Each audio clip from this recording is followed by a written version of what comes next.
হয়েছি চিরাচরিত বক্ষ দিতে যথাযোগ্য মর্যাদায় আজকের এই পূর্ণ দিবসকে স্মরণ করার জন্য। আজকের এই 15ই আগস্ট শুধু এইসব একটা ক্যালেন্ডারের লাল কালির দিন নয়, আমরা সবাই জানি এই লাল কালির এই দিনটার পেছনে কত শহীদ, হাজার হাজার লাখ লাখ শহীদের রক্তে রঞ্জিত হয়ে আছে আজকের দিনটি।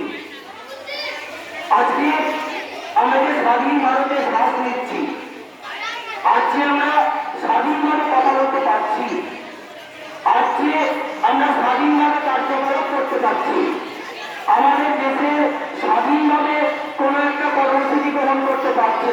তার জন্য আমরা ধন্যবাদ জানাবো, তার জন্য আমরা কৃতজ্ঞতা জানাবো, তার জন্য আমরা কৃতজ্ঞতা স্মরণ করবো সেই সমস্ত অমর শহীদদের, যাদের মধ্যে কয়েকজনের নাম না করলেই নয়। বিপ্লবী ক্ষুদিরাম বসু, বিনয় বাদল দেব, নেতাজি সুভাষচন্দ্র বসু, মাতঙ্গিনী হাজরা, ভগৎ সিং, অনেক অনেক নাম বলে শেষ করা যাবে না। ইতিহাসের পাতায় যারা নাম পাননি এরকম অনেক অবহিত মানুষ, অবহিত নরনারী আমাদের আজকের এই স্বাধীনতার পেছনে তাদের প্রাণ দিয়েছেন।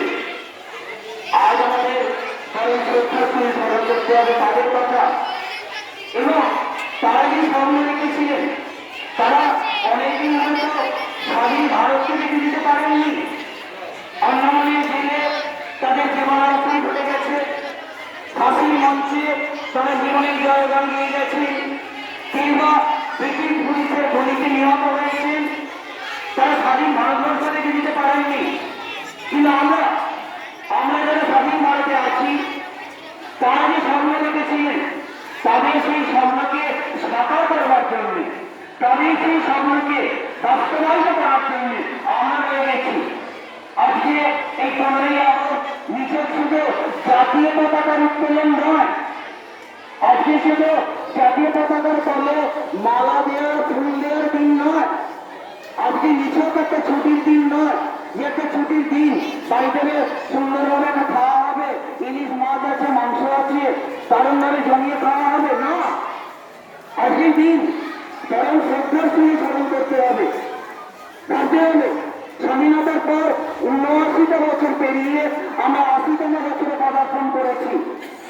আমরা সত্যি কি আমাদের যা কর্তব্য তা পালন করতে পারছি?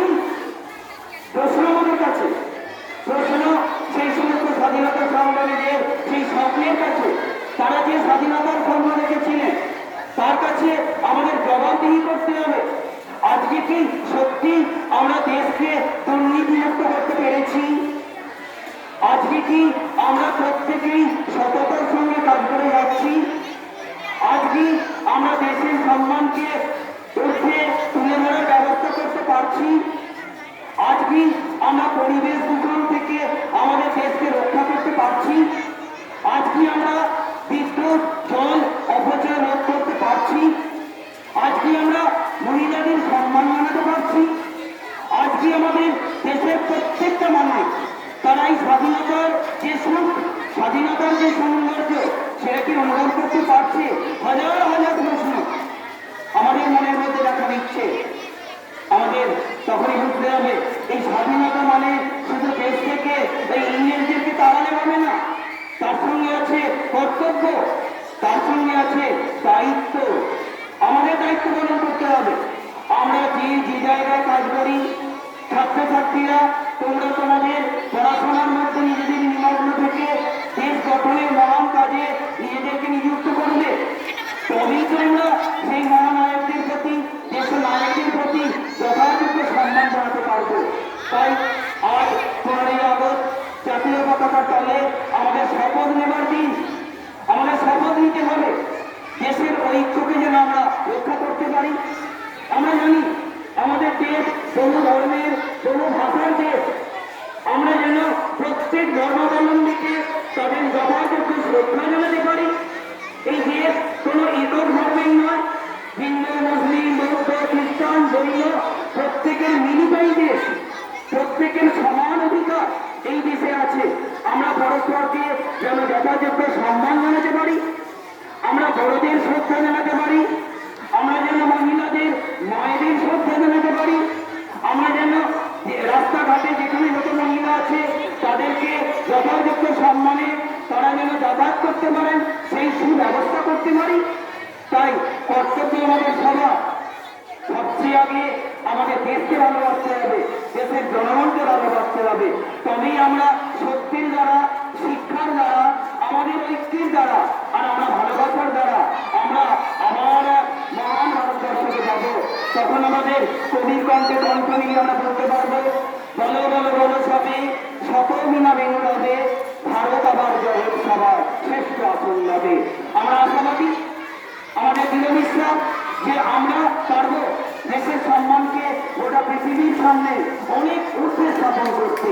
আজকে এই শপথ নিয়ে আমরা প্রত্যেকে সেই মহা দেশ নায়কদের প্রতি শ্রদ্ধা জানিয়ে এবং আমাদের ভারত মায়ের মাথাকে আরো উঁচুতে রাখতে পারবো এই শপথ জানিয়ে আমি আমার সংক্ষিপ্ত বক্তব্য শেষ করছি। নমস্কার। বন্দে মাতরম। বন্দে মাতরম। জয় হিন্দ। জয় হিন্দ। ভারত মাতা কি জয়।